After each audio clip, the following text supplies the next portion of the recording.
সদ্য প্রস্ফুটিত ফুল আমার পায়ে এসে পড়েছে। ভগবান বললেন, লক্ষ্মী আমার ভক্ত বিপদে পড়ে ফুল তুলে দিয়েছে, প্রভু তুমি যাও রক্ষা করো।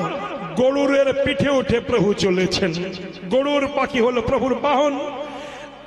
চলে যাচ্ছে, যেতে যেতে গরুরের একটু অহংকার হয়েছে। গরুর বলছে, আমি ছাড়া তো ভগবান চলতে পারে না, ভগবানকে আমি টাইট করবো আজকে। ভগবান যেই বলেছে গরুর একটু দ্রুতগতি চলো, আমার ভক্ত বিপদে পড়েছে, গরুর তখন বলল, প্রভু অত যদি ব্যস্ত হও তুমি হেঁটে যাও, আমি পারবো না।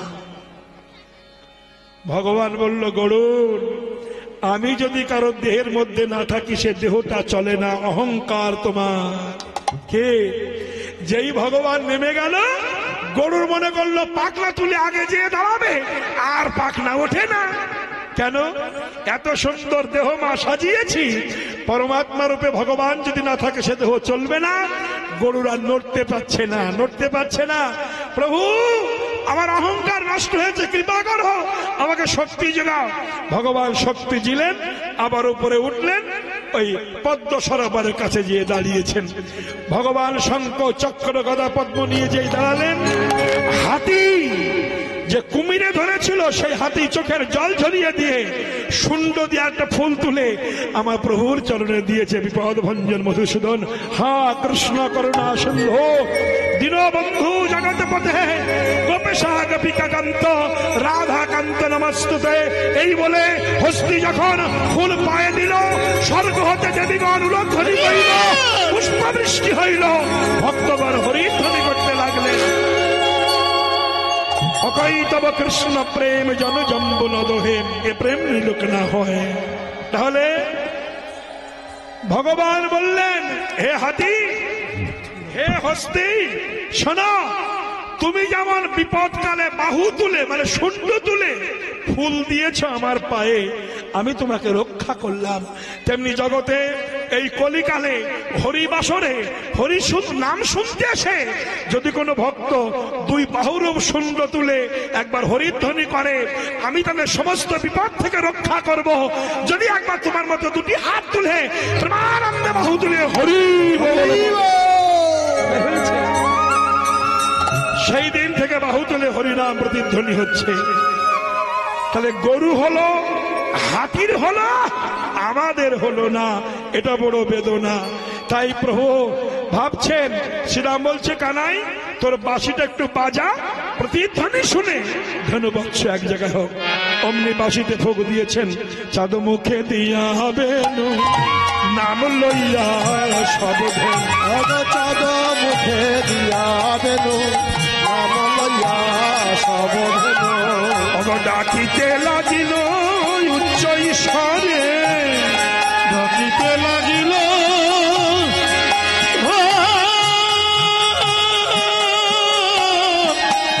উচ্চেশ্বরে। শুনিয়া তানু রোবেনু আর উদ্ধ মুখে ধাই ধেনু, শুনিয়া তানু রোবেনু উদ্ধ মুখে ধাই ধেনু, পুচ্ছ ফেলি পিঠে রয় পরে, পুচ্ছ ফেলি পিঠে অনুসরে বেনুরব শুনিয়া রাখাল সব আসিয়া মিলিল নিজ সুখে, নিজ সুখে যেদিন যে পড়েছিল ফিরাইয়া ক্ষেত্রে কইল, চালাইল বকুলের মুখে। শ্বেতকান্তি অনুপম আগে ধায় বলধাম, আর শিশু চলে দাহির বাম। শ্রীরাম সুরাম পাছে ভালো সভা করিয়াছে, তার মাঝে নবঘন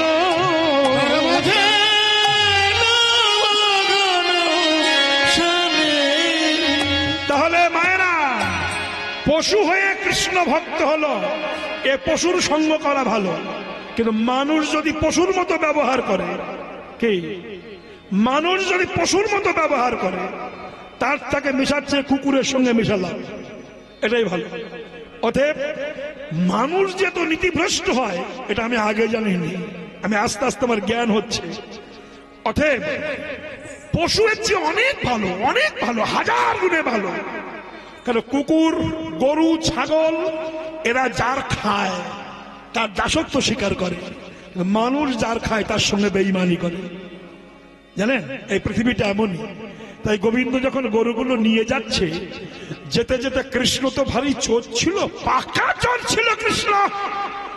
ওর মতো চোর তো জগতে ছিল না। যখন যাচ্ছে এটি তাকাতে তাকাতে যাচ্ছে। চোর কার গাছে কলা পেকেছে, কার গাছে আম পেকেছে, কার দরজা খোলা আছে, কৃষ্ণ যাচ্ছে আর দেখছেন।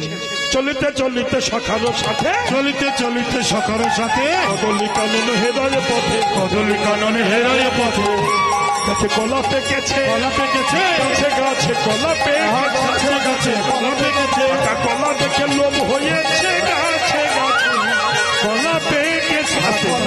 বলুন তো, আমি একটা প্রশ্ন আপনাদের কাছে করি। কৃষ্ণের লাইফের এট ফার্স্ট জীবনের সর্বপ্রথম কি চুরি করেছিল কৃষ্ণ? মায়েরা জানেন? কৃষ্ণ চুরি করেছিল কি জানেন না? ননি না, তবে ননি নয়। কৃষ্ণের জীবনে সর্বপ্রথম চুরি হলো পুতনা রাক্ষসীর প্রাণ। এই চুরি জানেন? এই পুতনা ছিল বলি রাজার কন্যা রত্নাবলী।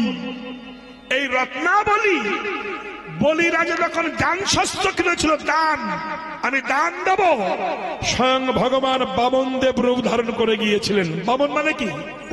বামন মানে কি বলুন? বামন মানে, বামন মানে বেটে ছোট একটুখানি। বামন দেব রূপ ধারণ করে এসে দাঁড়িয়েছেন। জয় হোক বলি রাজার, জয় হোক। আর বলি রাজার কন্যা রত্নাবলী পাশে দাঁড়িয়েছিল। ওই অসামঞ্জস্য রূপ মাধুর্য দেখে রত্নাবলী মনে মনে ভেবেছিল, ও ভগবান, যদি এমন সন্তান আমার হতো, আমি স্তন দুগ্ধ খাইয়ে নারী জনম ধন্য করতাম। ভগবান বুঝতে পেরেছিল মনোবাসনা পূর্ণ হবে। যখন বলি রাজাকে বলল, বামন দেব আমাকে ত্রিপদ ভূমি দাও, বলি বলল নিয়ে নাও। তখন শুক্রাচার্য এসে বলেছিল, বলি ত্রিপদ ভূমি দিও না, তুমি ওকে চেনো না। বলি বলল, গুরুদেব, ও বামন বামনে ছোট্ট একটুখানি কটনে ছোট ছোট পা নিয়ে 3 পা জমি নেবে। শুক্রাচার্য বলেছিল, তুমি দেখছো ছোট ছোট পা, কিন্তু পা ফোল্ডিং পা। ফোল্ডিং মানে ফোল্ডিং ছাতা দেখনি, টিপলে ঘষান করে লম্বা হয়, ও লম্বা হয়ে যাবে। ও বিষ্ণু ভগবান। তখন বলেছিল, বিশ্ব ব্রহ্মাণ্ড যার কাছে ভিক্ষা করতে যায়, সে আজ ভিখিরি হয়ে আমার দরজায় আমার যা আছে সব ফেলে দেবো ওই পায়ে। ব্যাস, যেই বলেছে ফেলে দেব, আর কি বলবো। নিয়ে নাও ত্রিপদ ভূমি। একটা পা স্বর্গে, একটা মর্তে, একটা মিডিলে ঝুলছে। ওই রূপ দেখে রত্নাবলী বলেছিল, আগে ভেবেছিলাম যদি আমার ছেলে হতো স্তন দুগ্ধ খাওয়াতাম, এখন মনে হচ্ছে আমার ছেলে যদি আমার হতো স্তনে কালকূট বিষ মাখিয়ে মেরে ফেলতাম। ভগবান বললেন, মনোবাসনা পূর্ণ হবে এ যুগে নয়, আগত দাপার যুগে কৃষ্ণ অবতারে তুমি পুতনা রাক্ষসী হয়ে জন্মাবে, আমি তোমার মনোবাসনা পূর্ণ করে দেব। যখন 3 পার একটা পা ঝুলছে, রাখবে কোথায়? বলি রাজার স্ত্রী বিন্ধ্যাবলী বলেছিল, প্রভু ওই চরণটা মাথায় রেখে দাও। ভগবান ভক্তের মাথায় যখন চরণ রেখে দিল, তখন ভগবান বলিকে বলেছিল, বলি তুমি তো সব আমাকে দিয়ে দিলে, তোমার বলতে কিচ্ছু রাখলে না, কিছু একটা রাখো। এই হলো সর্বনাশ। যখন বলি বলল, প্রভু আমি চাইলে তুমি দেবে, বলে হ্যাঁ, তা যদি দিতে চাও একটা বস্তু দাও। কি? আজ থেকে তুমি আমার হয়ে যাও, আমার হয়ে থাকো।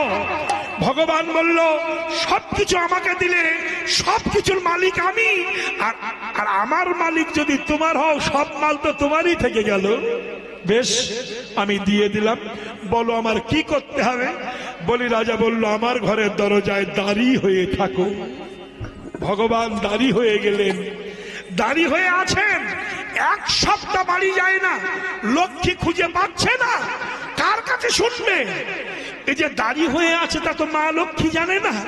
এমন সময় বেহালা বাজিয়ে নারদ যাচ্ছে, নারদকে ডেকেছে লক্ষ্মী মা। নারদ, মা তোর প্রভু কোথায় রে? বলে জানো না? বলে না তো, তার তো চাকরি হয়ে গেছে। কিসের চাকরি? বলে সিকিউরিটি গার্ড। মাইনে কত? পেটে ভাতে। ফিরবে কবে? এ জন্মে আর আসবে না। লক্ষ্মী বলল তাহলে আমার উপায়, বলল বলি রাজা 2 পায় যদি কৃপা করে রিটার্ন দেয়। লক্ষ্মী ভাবলো তাহলে আমার স্বামীকে আমি ফিরিয়ে আনবো, ছলে বলে কলে কৌশলে। আমি লক্ষ্মী রূপে যাব না, আমি ডুপ্লিকেট মেয়ে ছেলে হয়ে যাব। তাই রেডিমেড মেয়ে ছেলে হয়েছে, মা লক্ষ্মী পরিচয় দেয়নি, রেডিমেড মেয়ে ছেলে হয়ে বলিরাজার কাছে যাচ্ছে। অন্তরে ভাবছেন যে আমি এমন ভাবে যাব, বলির কাছে গিয়ে ধাক্কা লেগে পড়ে যাব, আমার মাথাটা যেন বলিরাজার পায়ে যেয়ে লাগে। কেন?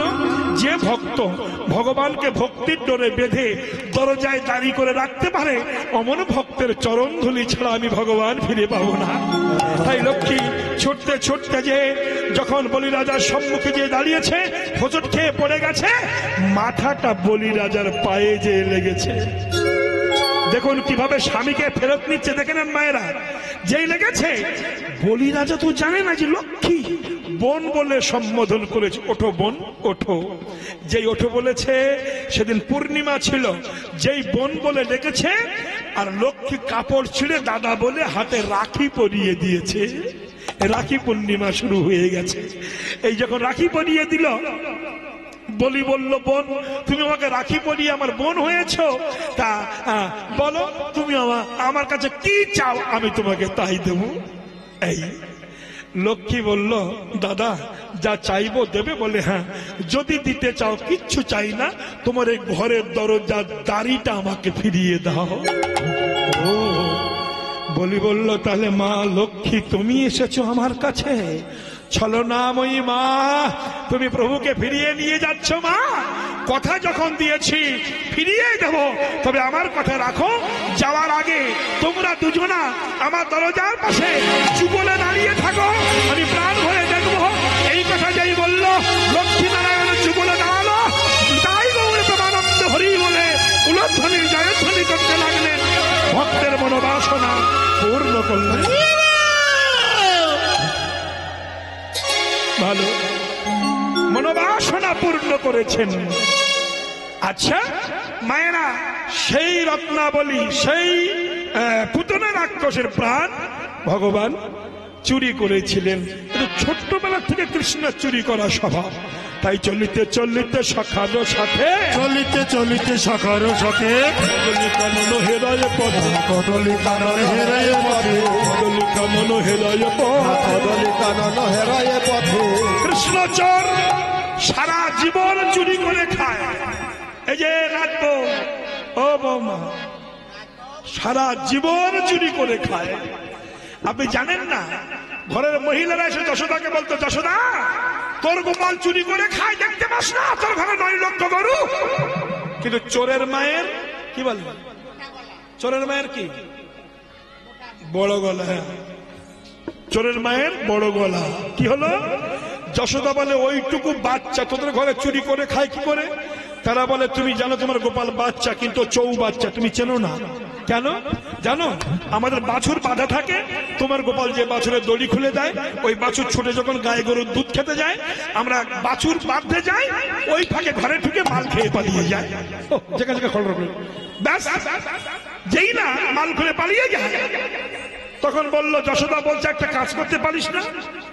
একটা কাজ করবি, এবার তোদের ননির হাড়ি অন্ধকার ঘরে রেখে দিবি, ভীষণ অন্ধকার। গোপীরা বলল মা তুমি তোমার গোপালকে চেনো না, যত বড় অন্ধকার ঘরে রাখি না কেন, তোমার গোপাল যদি একবার কারোর ঘরে ঢোকে, জন্ম জন্মান্তরিত অন্ধকার দূরীভূত হয়ে যায়। যশোদা বলল তাহলে এক কাজ করিস, হাড়ি ছিকার উপর ছিকায় রাখবি। ছিকায়, ছিকা চেনেন তো? ছিকা তাও জানেন না? এখন আর ছিকা নাই, এখন তো ফ্রিজ হয়েছে, তখন ছিকা ছিল। তাহলে কি করবে? ছিকায় রেখে দিবি, হাতে পাবে না, চুরি করে খাবে না। বলো শ্রীদাম সুদামের কাঁধে ওঠে, তাও যদি হাতে না পায়, বাসু দিয়ে খোঁচা দেয়, সরু করে পড়ে, হা করে খায়। যশোদা বলল তাহলে এক কাজ করবে, এবার হাড়ি রাখবি, মাল রাখবি না, খালি হাড়ি রাখবি। তাহলে যখন যাবে খালি হাড়ি দেখবে, মাল পাবে না, সেন্টিমেন্টে লাগবে, যাবে না। গোপীরা বলল ওইটা করেই তো বেশি সর্বনাশ হয়েছে। কেন? যখন হাড়ি নামিয়ে পায় না, 8 জনা মিলে ভর্তি করে দেয়। কি করে ভর্তি করে? বলে টয়লেট করে দেয়। বলিস কি? বলে হ্যাঁ। যশোদা বললো তাহলে এক কাজ করিস, হাতে হাতে ধরে নিয়ে আয়, ধরে আমরা টাইট করবো। গোপীরা রেডি, আজ ধরবে। বাইরে দাঁড়িয়েছে, গোপাল যেই ঘরে ঢুকেছে এই রকম হাত ধরেছে, চাল তোর মার কাছে চাল। এখন দেখুন ব্রজ মায়েরা যারা বৃন্দাবনে গেছেন, ব্রজ মায়েরা এতটা ঘুমটা দেয়, এতটা ঘুমটা দিয়ে গোপালকে নিয়ে যাচ্ছে। গোপাল ভাবছে ঘুমটা যখন দোয়া আছে আমি চেঞ্জ করব, অন্য কারোর হাত ধরিয়ে দেবো, বুঝতে পারবে না ঘুমটা দোয়া। ধরে নিয়ে যাচ্ছে তো এই সময় গোপালের মতো সাইজ যে মহিলা নিয়ে যাচ্ছে তার একটা দেওর রাস্তা দিয়ে যাচ্ছিল, দেওর দেওর। গোপাল ডেকেছে, ও এসেছে, ওর হাত খানা ধরেছে গোপাল, ধরে বলছে মাসিমা ঘুমটা নেবো তো বুঝতে পারছে না, মাসিমা অনেকক্ষণ ডান হাত ধরেছে কষ্ট হচ্ছে, বাঁ হাতটা ধরো বলে দেওরের হাত ধরিয়ে দিচ্ছে। দিয়ে দিব্যু মার কাছে গিয়ে বলছে মা আমি সুসাইড করবো কেন, লোকে চুরি করে খায় আমার দোষ দেয়, দেখবে এক্ষুনি কেউ আসবে, জানে তাই বাঁধিয়ে এসেছি। যশোদা বলছে চুপচাপ বস, দেখি কে আসে। হঠাৎ সেই মহিলা, দিদি এই নে তোর গোপাল ধর। গোপাল বলছে দেখেছো রেডিমেড মাল ধরিয়ে কাকে দেখাচ্ছে, আমি নয়। যশোদা বললো ঘুমটা খুলে দেখ ওটা গোপাল নয়, কত ওভার সাংবিন যে গোপালকে ধরেছে। যশোদা বললো ঘুমটা খোল, যদি গোপাল হয় আমি টাইট করবো। ঘুমটা খুলে বাঁদিকে তাকিয়ে দেখে, ও গোপাল তুই দেওর হলি কখন? বলে আজ দেওর দেখিয়ে দিয়েছি, অন্যদিন স্বামীকে দেখিয়ে দেবো। বলে আমার ঘরে খাস আমারে শাসাস। গোপাল ঘরে ঘরে চুরি করে খায় সেই চোর। আজ কি করলো, কলা খেতে খেতে যাচ্ছেন ঘরে, রাধারানী অট্টালিকার উপর থেকে ডেকেছে, বধূ ওই না বেশে আইসো তুমি, দেখো দাঁড়াইয়ে রয়েছি ওই না বেশে আইসো তুমি, দাঁড়াইয়ে রয়েছি আমি। তোয়া বধূ লই ভারতরে, তোয়া বধূ লই ভারতরে, আজ দিবা করো বৈশে পাটে, আর মই কেন যমুনার ঘাটে। আর দিবা করো বৈশে পাটে, মই কেন যমুনার ঘাটে। তোয়া লাগি চাহি চাই পানে, তোয়া লাগি চাই পানে। মায়েরা রাধা কৃষ্ণের মিলন হলো। আবার গোপাল ধেনু বৎস নিয়ে ঘরে গেছে, মা যশোদা আরতি করছেন। আরতি করু যশোদা মা বালক মুখ হে, আরতি করে যশোদ বালক মুখ হে, দিবাই আরতি করে যশোদময় বালক মুখ হে, আরতি করে যশোদ বালক মুখ হে।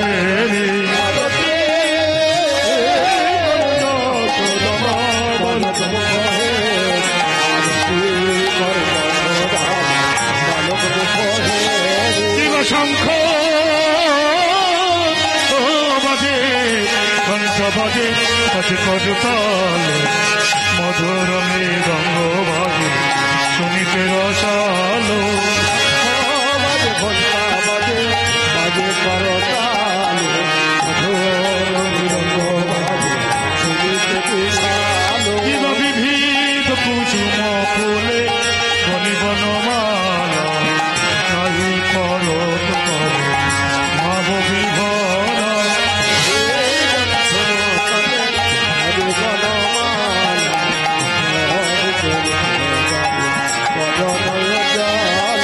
শিব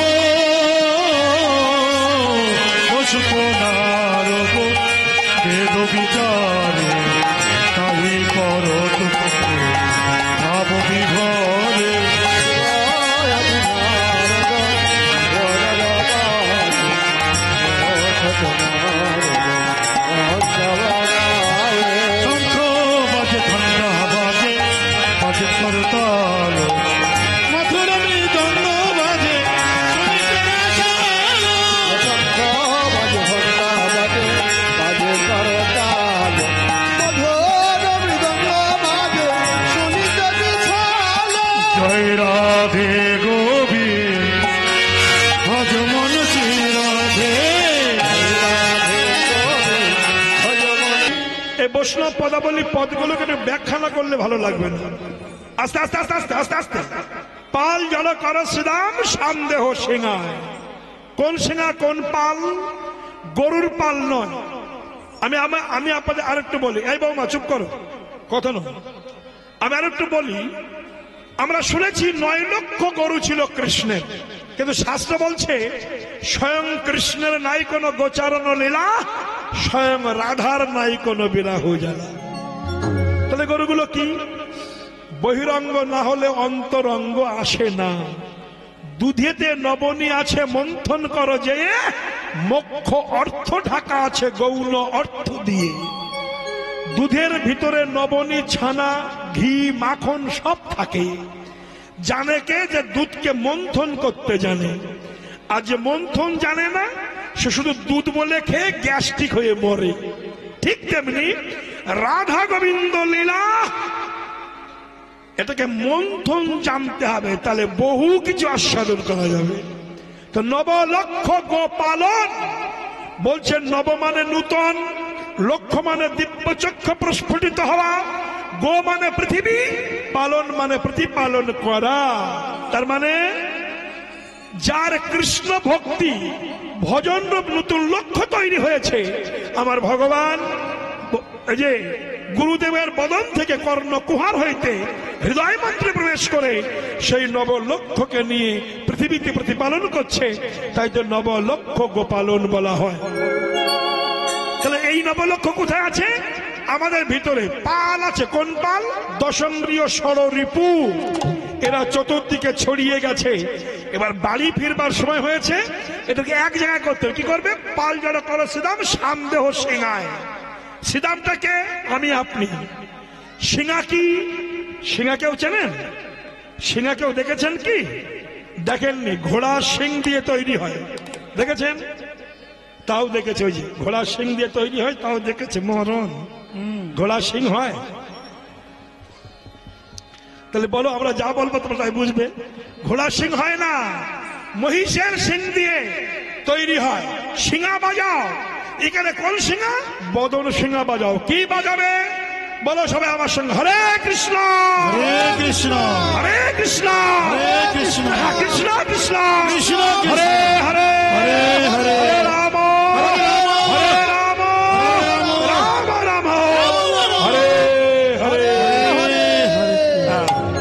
এই প্রতিধ্বনি করো, দেখবে ধেনুবৎস সব এক জায়গায় এসে দাঁড়িয়েছে। তাই প্রতিধ্বনি করেছেন, পাল জড় করেছে দাম সন্দেহ সিংহায়, সঘনে বিষম খায়। পালো জড় কর শ্রীরাম সন্দেহ সিংহায়, ভালো জড় কর সীতা সন্দেহ সিংহ, সঘনে বিষম খায়, সকালে বিষম খায়, আহা সঘনে বিষম খায়, সকালে বিষম খায়, নাম কর মায় রে নাম কর মায়। দিবা সকালে বিষম খায়, নাম করে মায়, নাম করে মায়। সঘনে বিষম খায়।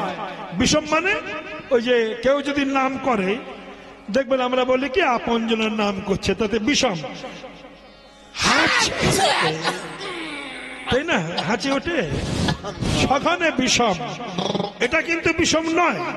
সংসারে অশান্তিরূপ বিষম হচ্ছে বিষম খায়, নাম করে মায়।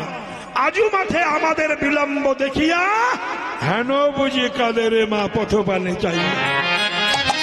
বেলি অবসান হইল, চলো যাই ঘরে, মায়ে না দেখিয়া প্রাণ কেমন জানি কেমন জানি করে বলরাম দাস কহে শুনি কানায়ের মায়ের বল, সকল রাখালো মাঝে পরে তরে উতর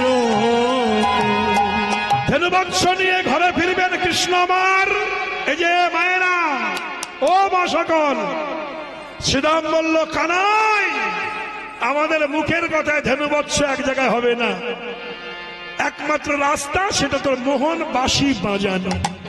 বাঁশিটা বাজাবি, বাঁশির প্রতিধ্বনি শুনে ধেনুবৎস এক জায়গায় আসবে, তুই আপন ঘরে যেতে পারবি। তাই চাঁদ মুখে দিয়া হবেন নাম লইয়া সাবধান। চাঁদ মুখে দিয়া হবেন নাম লয়ে সাবধান। ডাকিতে লাগিল উচ্চ ঈশ্বরে,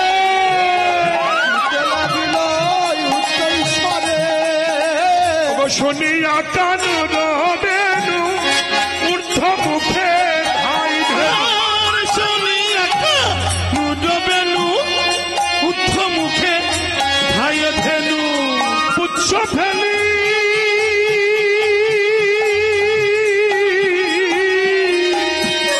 পিঠের উপরে, পুচ্ছ ফেলি পিঠের উপরে। গোবিন্দের বাঁশি শুনে গরুগুলো ছুটে যাচ্ছে, কিন্তু আমরা এমনই গরু, আমরা গোবিন্দের দিকে ছুটে যাচ্ছি না। পশুতেও ভগবানের নাম করে। যদি কেউ বৃন্দাবনে যান দেখবেন গরুগুলো একসঙ্গে খাচ্ছে, শুধু পিছনে বলেন কানাই, মুখটা তুলে যেন বলতে চায় এতদিন পরে কানাইয়ের নাম শোনালে কে হে তুমি বন্ধু। ময়ূরগুলো খাচ্ছে, বলেন জয় রাধে। দেখবেন ময়ূরগুলো মুখ তুলে কেউ প্রতিধ্বনি করে, বলে কে ও, এতদিন পরে রাধা নাম শোনালো কে ও। বনের পাখি, বনের পশু, বনের গরু কৃষ্ণ নাম শোনে, কিন্তু আমাদের মতো গরু যারা কৃষ্ণ নাম শোনে না, তারা আস্তে আস্তে আস্তে আস্তে শাস্ত্রে আছে। আপনারা জানেন, আমি আরেকটুখানি কথা বলবো, শুনবেন মায়েরা, শুনুন। জানেন ত্রিকুট পর্বত শ্রীমদ্ ভাগবতে আছে। ত্রিকুট পর্বত তার চতুর্ধারে ছিল পদ্ম সরোবর, মানে পদ্ম সরোবর। আস্তে আস্তে আস্তে আস্তে এই ত্রিকুট পর্বতের চতুর্দিকে ঘিরে ছিল পদ্ম সরোবর, আর সেই সরোবরের উপকূলে ছিল বিশাল বন। আর সেই বনে বাস করত হাজারে হাজারে হাতির দল।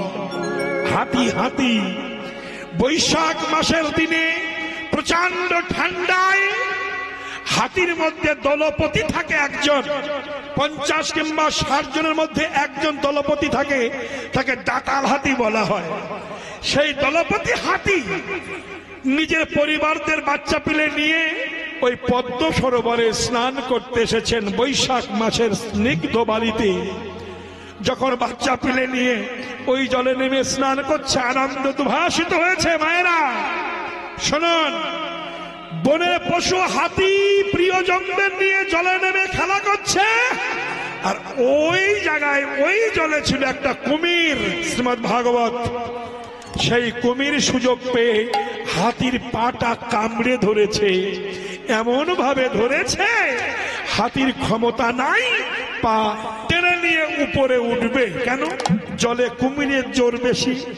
এমন ভাবে ধরেছে জলের সরোবর জলটা রক্তাক্ত হয়ে গেছে, লাল হয়ে গেছে। হাতিটা যন্ত্রণায় ছটফট ছটফট করছে, কে আছো আমাকে রক্ষা করো, ওগো কে আছো আমাকে রক্ষা করো। দলপতি যাদেরকে সুখ দেওয়ার জন্য জলে নেমেছিল, তারা দূর থেকে দেখছে যে আমাদের যে দলপতি সে বিপদে পড়েছে, ওর কাছে গেলে যদি ওই বিপদ আমাদেরও হয়। দলপতি হাতিকে ফেলে রেখে তারা সবাই একে একে উঠে চলে গেল। তত্ত্বটা একটু বুঝবেন। যখন উঠে চলে গেছে, হাতি তখন একা হয়ে গেছে।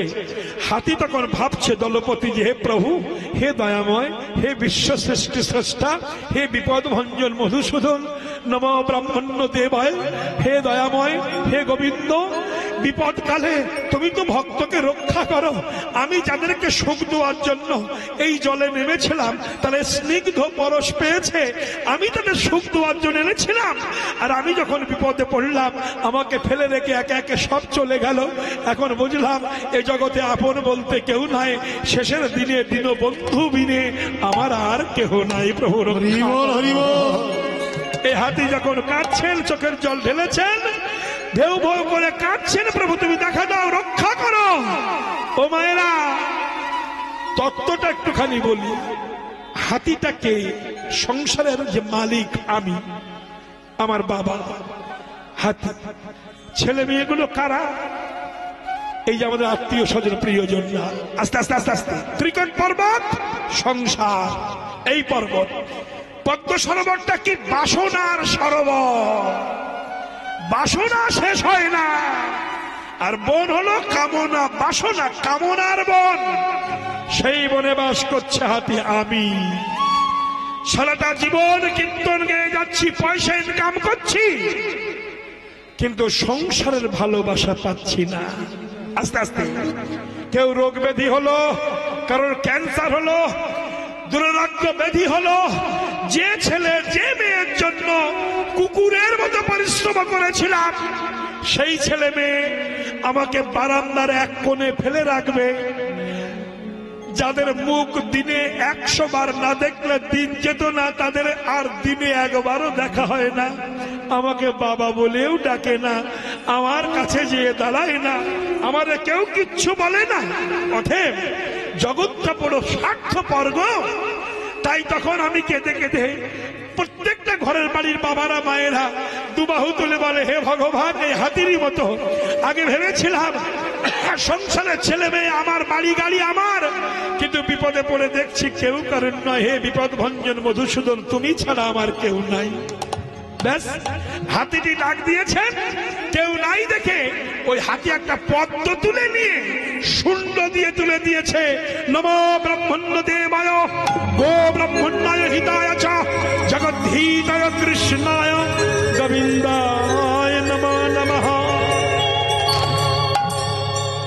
তুলিবা মাত্রে ফুল যখন ঊর্ধ্ব মুখে দিল, বৈকুণ্ঠে পদ্ম এসে মা লক্ষ্মীর চরণে পড়িল। চরণে হরিবল হরিবল, চরণে চরণে চরণে চরণে পড়িল। পড়িল।